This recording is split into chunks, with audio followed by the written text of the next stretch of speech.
بسم الله الرحمن الرحيم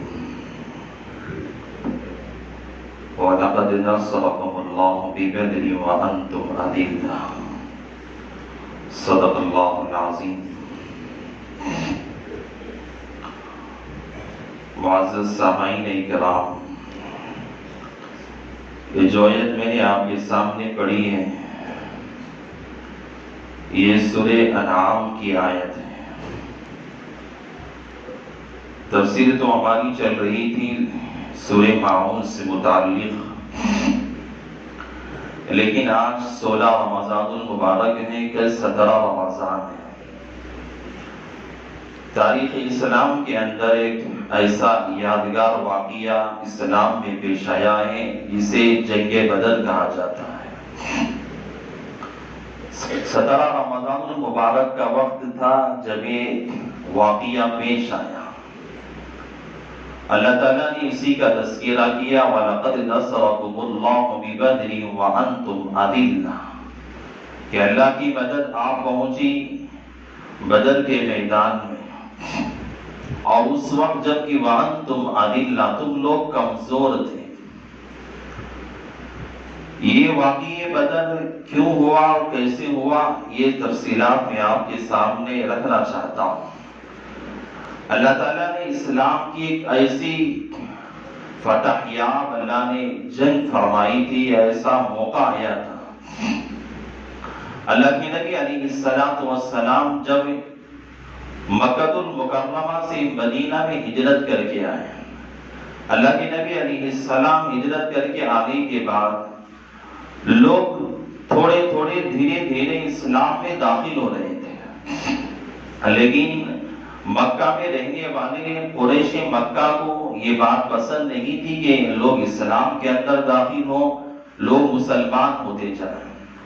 انہوں نے سوچا کہ اگر اسی طرح لوگ اسلام کے اندر داخل ہوتے گئے تو ہمارے لیے مکہ میں رہنے والے کے لیے پریشانی کا سبب ہے. تو انہوں نے مکہ میں رہنے والے سرداروں نے سوچا کہ ہم کسی نہ کسی طریقے سے مدینے والوں پر ہم جنگ کریں گے اور جنگ کر کے جو ان کی طاقت ہے اسے ہم ختم کریں گے. یہی کوششیں ہو رہی تھی. انہوں نے ایک قافلہ ابو سفیان کی قیادت میں ملک شام کو بھیجا، تجارت کا ایک قافلہ، کہ اس تجارت میں جتنا نفع آئے گا، جتنا کما کے یہ قافلہ لائے گا، یہ جماعت کما کے لائے گی، سارا کا سارا منافع پیسہ پورے ہتھیاروں میں اور پورے سارے ساز و سامان کے اندر ہم اسی پیسے کو لے جا کر مدینہ کی فتح میں یعنی مسلمانوں کے ساتھ جنگ کرنے میں ہم خرچ کریں گے. یہ قافلہ تیار کیا گیا. ابو سفیان ملک شام کو تجارت کے لیے لے جا رہا تھا. وہ ابو سفیان لے جا رہے تھے. اللہ کے نبی علیہ السلام کے صحابہ جاتے ہوئے ان کا پیچھا کیے کہ ان پر حملہ کریں، لیکن وہ بچ کے نکل گئے ملک شام کی طرف. پھر اللہ کے نبی علیہ السلام کی اطلاع ملی کہ دوبارہ جو ملک شام گیا ہوا تھا قافلہ ابو سفیان کی قیادت میں یہ واپس آ رہا ہے. اللہ کے نبی علیہ السلام سارے صحابہ کو جمع فرمائے. جمع پر اللہ کے نبی نے اعلان فرمایا کہ ہو سکتا ہے کہ یہ جنگ کا موقع بھی کیوں نہ ہو. سارے صحابہ کو تیار کیا، مدینہ سے باہر لے کر آئے. ایک میل مدینہ سے باہر آئے اور سارے صحابہ کو ایک جگہ کھڑا کیا اور وہاں دیکھا کہ اس میں کوئی بچہ تو نہیں ہے، کوئی چھوٹی عمر کا آدمی تو نہیں ہے. صحابہ کے بچوں میں ایک ایسا جوش تھا اللہ کے راستے میں نکلنے کا، ایک ایسا جوش صحابہ میں تھا. چھوٹے چھوٹے بچے، حضرت صحابہ کے چھوٹے چھوٹے بچے، حضرت سعد بن معاذ رضی اللہ تعالی 16 سال کے تھے، چھپتے ہوئے پھر رہے تھے. کسی نے پوچھا کہ بھائی کیا مسئلہ ہے، کیوں چھپتا ہوا پھر رہا ہے؟ نہیں، وجہ یہ ہے کہ اللہ کے نبی علیہ السلام اس مجمع میں نظر فرما رہے ہیں کہ کوئی چھوٹا لڑکا تو نہیں ہے اور میری عمر تو 16 سال کی ہے. کہیں ایسا نہ ہو کہ اللہ کے نبی مجھے اس اللہ کے راستے سے جہاد سے کہیں مجھے پیچھے نہ کر دے، اس لیے میں چھپتا پھر رہا. اللہ کے نبی کی نگاہ حضرت سعد بن معاذ پہ پڑی.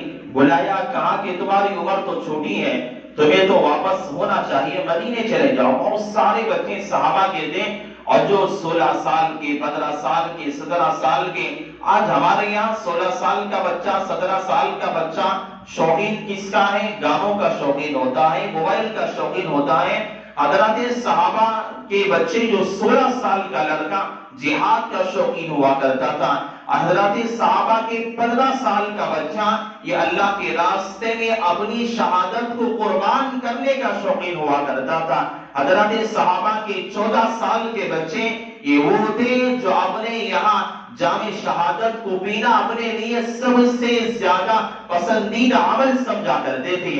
صلی اللہ کے نبی علیہ السلام نے کھڑا کیا، جو چھوٹے لڑکے تھے انہیں الگ کر دیا، کہا کہ تم جہاد میں نہیں آ سکتے، اس اللہ کے راستے میں تم نہیں کھڑ سکتے، ابھی تمہاری عمریں چھوٹی ہیں۔ بہت سارے بچوں کو اللہ کے نبی نے واپس کر دیا۔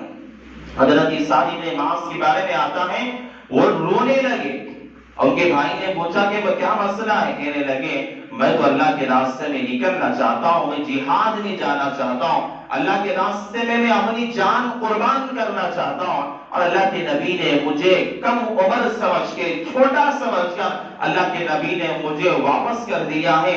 رونے لگے۔ اللہ کے نبی نے جب حضرت سعد بن معاذ کو کے اس طرف کو دیکھا، اللہ کے نبی نے انہیں اجازت مرحمت فرما دی۔ حضرت صحابہ کی جماعت کو لے کر نکلے، معمولی جماعت تھی، 313 صحابہ تھے۔ اللہ کے نبی نے گنا، دیکھا معمولی جماعت ہے، اس کے ان کے پاس بس 2 گھوڑے تھے، 70 اونٹ تھے، کسی کے پاس تلوار ہے تو کسی کے پاس نیزہ نہیں، کسی کے پاس نیزہ ہے تو کسی کے پاس تلوار نہیں، 70 اونٹوں پر 313 صحابہ اکرام، ایک اونٹ پہ 3 صحابہ باری باری جاتے تھے، 3 صحابہ ایک اونٹ پہ بیٹھتے، 1 میل جاتے، وہ اتر جاتے، پھر 3 صحابہ چڑھتے، پھر وہ بیٹھتے، پھر وہ تھوڑی دیر دور پہ جاتے، وہ اتر جاتے، باری باری سفر ہو رہا تھا۔ کھانے کے لیے صحیح سے چیزیں مہیا نہیں ہے، نہ لڑنے کے لیے صحیح سے تلواریں ہیں، نہ لڑنے کے لیے صحیح سے نیزے موجود ہیں، نہ تیر کمان صحیح سے موجود ہیں، نہ وہاں جانور موجود ہیں۔ 2 گھوڑے 313 صحابہ کے لیے بس 2 گھوڑے تھے، اور 70 اونٹ ان کے یہاں موجود تھے، نہ زرے موجود تھی، نہ لڑنے کے لیے جو کپڑے پہنے جاتے ہیں، نہ وہ کپڑے زرہ پوش کپڑے موجود تھے، کچھ نہیں تھا۔ اللہ کے نبی اپنے صحابہ کو، بے گز صحابہ کو لے کر چلتے ہیں، اور اللہ کے نبی علیہ السلام کا ارادہ بس یہ ہوتا ہے، ابو سفیان کا جو قافلہ ملک شام گیا ہوا ہے، تجارت میں نفع کما کے مسلمانوں کے ساتھ جنگ کرنے کے لیے گیا ہوا ہے، آج بھی ایسا ہو رہا ہے۔ اس زمانے کے اندر ابو سفیان نے اور مکہ میں رہنے والے مشرکین مکہ نے جو سازش رچی تھی کہ نفع کما کے ہم مسلمانوں کے ساتھ جنگ کریں گے، آج بھی رہنے والے فرقہ پرست طاقتیں، آج بھی ہندوستان کے اندر رہنے والی بہت ساری طاقتیں مسلمانوں پہ اپنا ان کے ساتھ لڑنے کے لیے، مسلمانوں کی جان لینے کے لیے، مسلمانوں کا قتل عام کرنے کے لیے، اسی ابو جہل کی اولادیں، اسی ابو لہب کی اولادیں، اسی عتبہ اور شیبہ کی اولادیں آج بھی دنیا کے اندر ہیں، جنہوں نے اپنا نفع، اپنی کمائی بس اس پہ خرچ کیا کہ مسلمانوں کا قتل عام کیا جائے، مسلمانوں کو دنیا سے ختم کیا جائے، مسلمانوں کو ناجائز طریقے سے انہیں ختم کر دیا جائے، دنیا سے قتل کر دیا جائے، معمولی بہانے پر، معمولی جانوروں کے بہانے پر، کسی اور بہانے پر مسلمانوں کو ناحق طریقے سے قتل کر دیا جائے۔ آج بھی اسلام کے خلاف، آج بھی فرقہ پرست طاقتیں اس زمانے کے مکہ المکرمہ کے کافروں کے نقش قدم پہ چلنے والے آج بھی دنیا کے اندر، آج بھی ہماری ریاستوں کے اندر، آج بھی ہمارے ملک کے اندر موجود ہیں، جو اس زمانے کے اندر ابو سفیان کے قافلے نے کیا تھا، اس زمانے کے اندر ابو جہل کے قافلے نے کیا تھا، اس زمانے کے اندر مکہ کے کافروں نے، سرداروں نے جو سازشیں رچی تھی، ان کا مقصد یہ تھا ملک شام سے تجارت کر کے بڑا نفع، بڑے پیسے کما کے لائیں گے، ہم ہتھیار خریدیں گے، ہم تلواریں خریدیں گے، ہم بہترین نیزے بنائیں گے، ہم بہترین تیر کمان بنائیں گے، اور مدینہ المنورہ کے اندر جو مسلمان ہیں ہم اسے قتل کریں گے، ہم نے وہاں سے بھگائیں گے، ہم انہیں غلام بنا کے رکھیں گے۔ خدا کی قسم، جو ان کے دماغوں کے اندر اس زمانے کے اندر آج سے 1450 سال پہلے ان کافروں کے دماغوں کے اندر جو چل رہا تھا، آج سے 1450 سال کا عرصہ گزر گیا، لیکن آج بھی اس کافروں کے اندر، فرقہ پرست طاقتوں کے اندر، فرقہ پرست کافروں کے اندر، فرقہ پرست دشمنوں کے اندر آج بھی یہی ان کا دماغ ہے، آج بھی ان کا یہی خیال ہے کہ اپنا کمائی، اپنا نفع مسلمانوں کے خلاف ہتھیار خریدنے میں، انہیں ناحق قتل کرنے میں خرچ کیا جائے۔ الغرض، ابو سفیان کا قافلہ ملک شام سے نکلا، اللہ کے نبی کے مخبر نے خبر دی کہ یا رسول اللہ صلی اللہ علیہ وسلم، ابو سفیان کا قافلہ نکل چکا ہے۔ اللہ کے نبی ان کے اس کے تعاقب کے لیے نکلے۔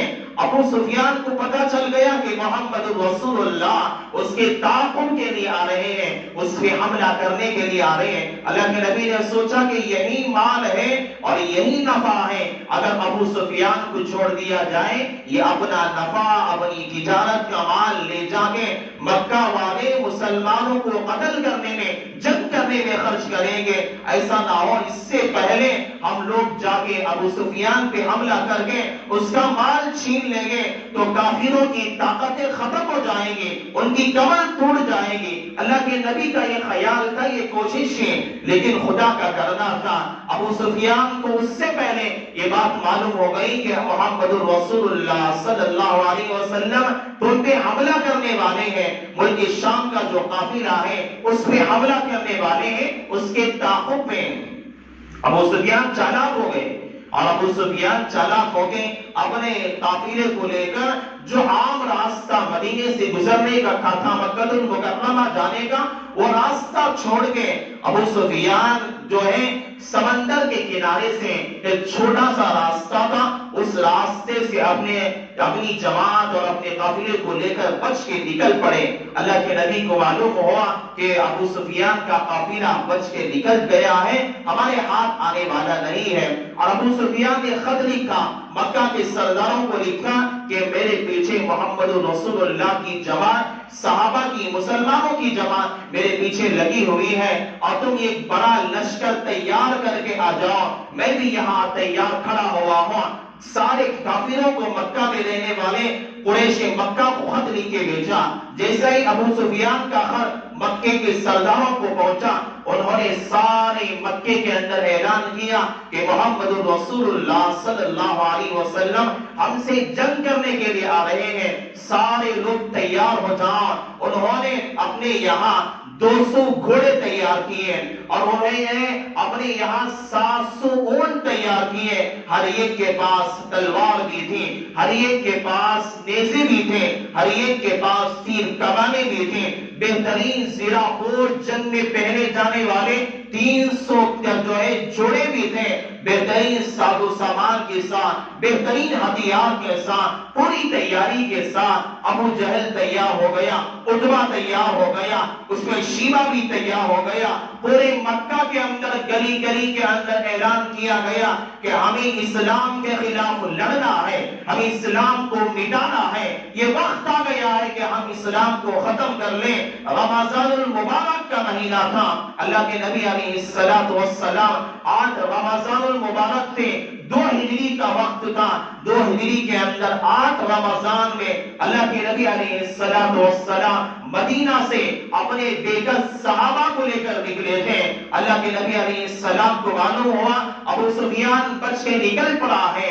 ابو سفیان نے خط لکھا اور مکہ سے ایک بڑا لشکر تیار ہو کے اس طرف سے مکہ سے نکلتا ہے۔ ادھر ابو سفیان کا قافلہ دونوں جمع ہو جاتے ہیں، اور یہ کہا جائے کہتے ہیں کہ ہم آج یا تو اسلام کو ختم کریں گے یا تو ہم دنیا سے مر کے ہم ختم ہو کے چلے جائیں گے۔ اللہ کے نبی کو خبر پہنچتی ہے کہ یا رسول اللہ صلی اللہ علیہ وسلم، کافروں کا، مشرکوں کا اور کفار مکہ کا قافلہ ہم اس صحابہ پر مسلمانوں پہ حملہ کرنے کے لیے آ رہا ہے، ایک بڑی فوج تیار کر کے آ رہا ہے، اس میں 70 اونٹ ہیں، 700 اونٹ ہیں اور 200 گھوڑے ہیں، ان کے پاس لڑنے کی ہر طرح کی چیزیں موجود ہیں، کیا کیا جائے؟ اللہ کے نبی علیہ السلام اپنے صحابہ کو ایک جگہ پہ جمع کرتے ہیں، اپنے صحابہ پہ اعلان کرتے ہیں، اے میرے صحابہ، میرے ہاتھ پہ ایمان لانے والے لوگوں، آج ہمارے پاس نہ لڑنے کے لیے تلواریں موجود ہیں، نہ ہمارے پاس لڑنے کے لیے صحیح سے ہمارے پاس سواریاں موجود ہیں، نہ ہمارے پاس لڑنے کے لیے نیزے موجود ہیں، بس کسی کے پاس تلوار ہے، کسی کے پاس لکڑی ہے، کسی کے پاس نیزہ ہے، کسی کے پاس تلوار نہیں ہے۔ اس حالت کے اندر کیا کیا جائے؟ حضرات صحابہ جو اللہ کے نبی کی ایک آواز میں اپنی جان قربان کرنے کے لیے تیار تھے، حضرات صحابہ نے ابو بکر صدیق کھڑے ہوئے، کہے کہ یا رسول اللہ صلی اللہ علیہ وسلم، ہم آپ کے ساتھ آپ جیسے کہیں گے ہم کرنے کے لیے تیار ہیں۔ حضرت سعد رضی اللہ تعالی، حضرت معاذ رضی اللہ تعالی فرماتے ہیں، کھڑے ہوئے اعلان کرنے لگے، یا رسول اللہ صلی اللہ علیہ وسلم،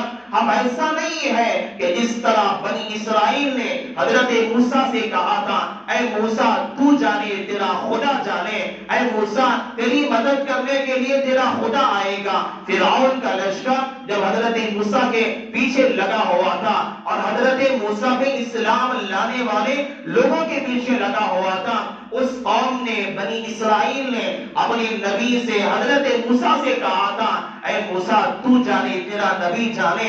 حضرت معاذ رضی اللہ تعالیٰ نے کہا، یا رسول اللہ، ہم بنی اسرائیل کی طرح نہیں ہے کہ ہم آپ کو یہ کہیں کہ تو جانے تیرا خدا جانے، بلکہ آپ ہمیں یہ کہیں کہ ہم سمندر میں چھلانگ لگا دیں، ہم لگانے کے لیے تیار ہیں۔ یا رسول اللہ، آپ ہمیں کہیں کسی آگ میں کودنے کے لیے کہیں، ہم کودنے کے لیے تیار ہیں۔ یا رسول اللہ، یہ جان بھی حاضر ہے، اب آپ کے نام پہ قربان کرنے کے لیے تیار ہیں۔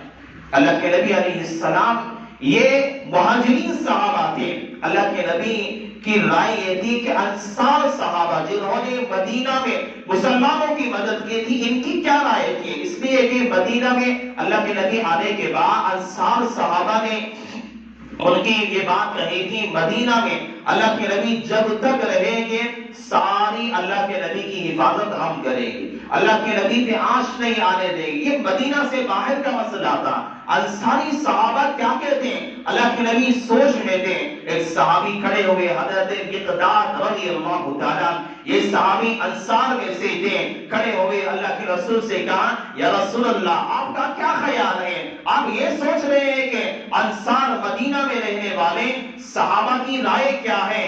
میں قبیلے اوس، مدینہ کے بڑے خاندان کے قبیلے کا سردار ہوں، میں حضرت مقداد ہوں، یا رسول اللہ، میں پورے مدینہ کی طرف سے یہ ترجمانی کرتا ہوں، آپ جیسے کہیں گے ہم کرنے کے لیے تیار ہیں۔ ان کافروں سے ہم ڈرنے والے نہیں ہیں، ان مشرکوں سے ہم ڈرنے والے نہیں ہیں، ان باطل طاقتوں سے ہم ڈرنے والے نہیں ہیں۔ پھر حضرت مقداد نے اپنے یہاں اللہ کے نبی کو ہمت دلائی، کہا کہ آپ جیسے کہیں گے ہم کرنے کے لیے تیار ہیں، یا رسول اللہ، ہم پیچھے ہٹنے والے لوگوں میں سے نہیں ہیں، انصار بھی آپ کے ساتھ ہیں، مہاجر صحابہ بھی آپ کے ساتھ ہیں، یا رسول اللہ صلی اللہ علیہ وسلم، آپ تیار ہو جائیے اور ان کفار کا مقابلہ ہم کرنے کے لیے تیار ہیں۔ ایسا وقت آیا، ادھر سے کافروں کا جو بڑی جماعت تھی، تقریباً 1000 کے قریب وہ لوگ تھے، کافر و مشرکوں، بڑے بینڈ باجا کے ساتھ، ان کے یہاں ناچنے والی لڑکیاں بھی تھی، ان کے یہاں کھانے کے بہترین انتظامات بھی تھے، بہترین غذائیں بھی کھانے کی موجود تھیں، ان کے یہاں تلواریں بھی بہترین، نیزے بھی بہترین، سواریاں بھی ہیں، آرام سے، بڑے آرام سے، مستی کے ساتھ مکہ سے نکل رہے ہیں، اور یہ کہتے ہوئے، ارے محمد کے ساتھ کتنے لوگ ہیں، ہم تو ان کو مولی گاجر کی طرح کاٹ کے رکھ دیں گے۔ ان کے پاس 300 صحابہ، 313 کی، ہمارے پاس 1000 کا ایسا لشکر ہے، اللہ کے نبی کے ساتھ جتنے لوگ ہیں ہم یہ نعوذ باللہ ختم کر کے آئیں گے۔ اللہ کا کرنا ایسا ہوا، کافروں کی جماعت آئی، ایک بیر معونہ ایک مقام ہے، ایک جگہ ہے، اس جگہ پہ آ کر اپنا پڑاؤ ڈال دیا، اپنا مقام بنا لیا۔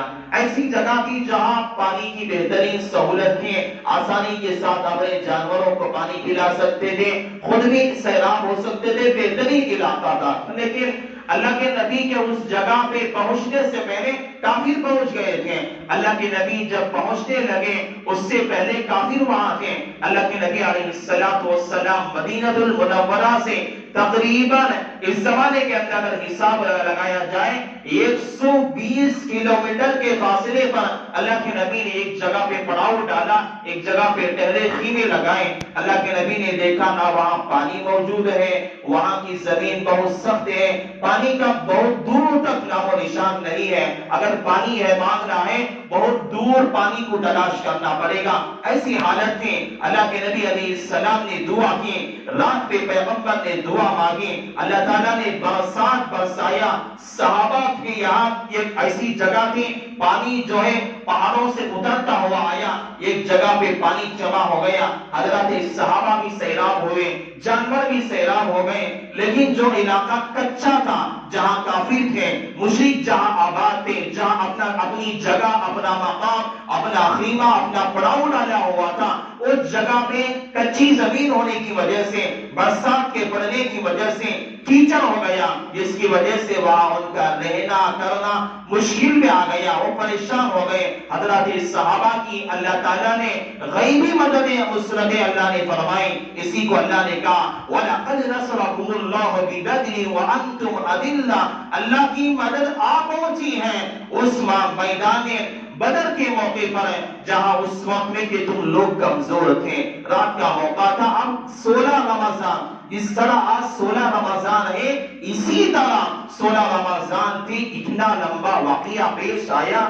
17 رمضان کے اندر اللہ کے نبی کے 313 اصحاب صحابہ، نہ ہتھیار ہے نہ تلوار ہے، کسی کے پاس ہتھیار ہے کسی کے پاس نیزہ نہیں ہے، بے کس صحابہ ہے۔ 17 رمضان کی صبح ہوتی ہے، اللہ کے نبی اپنے صحابہ کو کیا نصیحت کرتے ہیں، کل میں انشاءاللہ 17 رمضان میں میں انشاءاللہ بیان کروں گا۔ اللہ سے دعا ہے کہ اللہ تعالیٰ نے جو باتیں آج کے ہلوائی ہیں، اللہ تعالیٰ ہمارے اندر بھی وہی حوصلہ ہمت عطا فرمائے۔ آمین وآخر الدعوانا ان الحمدللہ رب العالمین۔